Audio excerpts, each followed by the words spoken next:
de gagner ce match face au Teungueth FC ce soir? Je pense, comme je le dis souvent, les matchs se gagnent sur le plan tactique, comme ça se perd sur le plan tactique. Aujourd'hui, je pense qu'on savait bien que Teungueth va venir avec en jouant trop bas, en sortant le ballon à 3, et nous on le savait, et on avait mis une place, une sorte de pressing en haut pour éviter qu'ils sortent facilement le ballon. Et cela fait aussi que nous, à chaque fois qu'on a le ballon, on a essayé de circuler le ballon, de jouer sur les côtés, parce que c'était une équipe qu'on savait que sur les côtés, c'était pas aussi ça.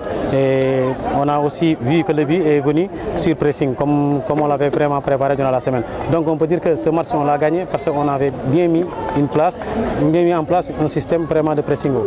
Coach, une victoire qui permet à GFC de monter en haut.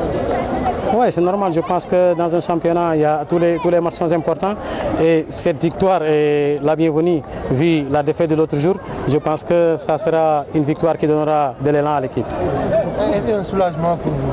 Non, moi, dans ma vie, il n'y a pas de soulagement. Je vous ai dit la fois dernière que dans ma vie, j'ai réussi des examens comme j'ai réussi à des examens. Aujourd'hui, j'ai réussi un examen et l'autre jour, on aura un examen, on va voir si on va le réussir ou pas.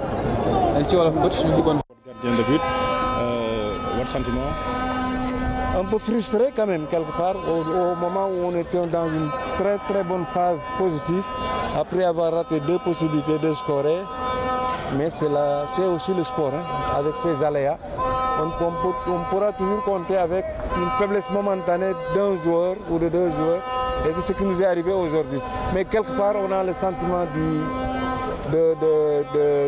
symphonie inachevée, quoi. Parce qu'en deuxième mi-temps, il faut nous le concéder. Nous avons pratiquement joué sinon on a quelque part dominé l'adversaire. Parce que quand on a rectifié en deuxième mi-temps, parce qu'il faut aussi leur concéder. En premier mi-temps, ils nous ont un peu trimballé compte tenu des mauvais placements et des mauvais déplacements. Bon, mais en deuxième mi-temps, on a corrigé. Vous avez vu on s'est créé des occasions de scorer. Malheureusement, la lucidité n'est pas la chose la mieux partagée chez les joueurs sénégalais. Coach, un nul suivi d'une défaite, qu'est-ce qui ne marche pas? Mais presque tous les secteurs sont à bosser. Déjà, on ne marque pas assez. Ensuite, on n'est pas à l'abri d'une défense en défense. Donc, c'est un chantier. C'est un chantier qui est Vaste. un peu vaste, oui. Un peu vaste quelque part. Vous allez travailler là-dessus? Absolument. Absolument, parce que non, il n'y a pas de péril dans la demain. Il n'y a pas tellement de péril dans la demain. Il faut simplement qu'on croit encore en nos possibilités, parce qu'il y a un potentiel réel.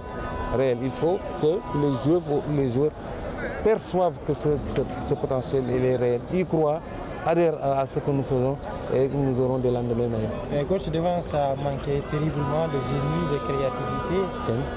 Devant votre attaque, votre ligne offensive, elle manque de génie. Surtout en premier mi-temps.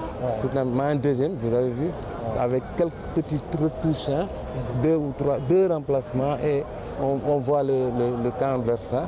Donc il y a quelque chose à faire à ce niveau. Plus d'efficacité offensive. Pardon? Et plus d'efficacité offensive pour les prochains. Inch'Allah.